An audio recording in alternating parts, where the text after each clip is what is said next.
Alright, so let's do an example of an antiderivative of a logarithmic function. In this case, we have the natural log of x squared. We want to take its antiderivative.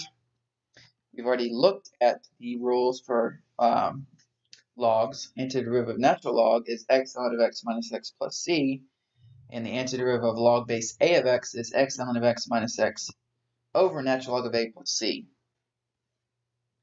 So again, we have a problem where we have an x squared inside of the natural log, and it looks like, this is just too weird. Like, how do we do this? It's not just x, it's x squared. Well, fortunately, I've already alluded to the fact we can use a logarithmic rule.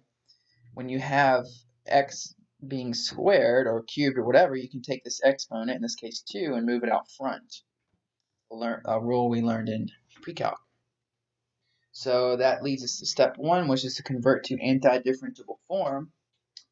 So we will take that 2 and move it out front. So now we have the antiderivative of 2 ln of x dx.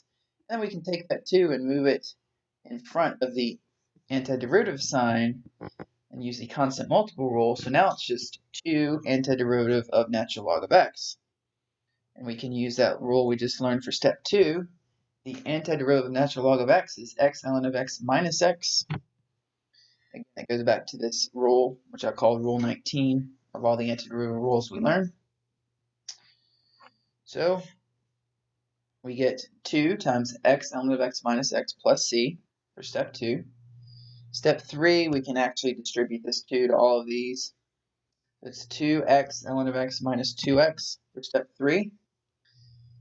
And that's it. Now this one I did go ahead and check for step 4. I did take the derivative of all of this.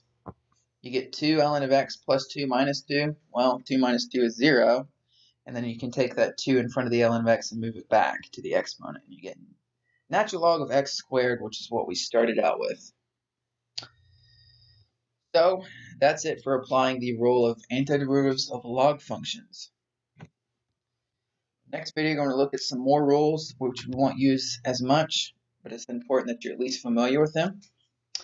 If you have any other questions about antiderivatives of log functions, let me know.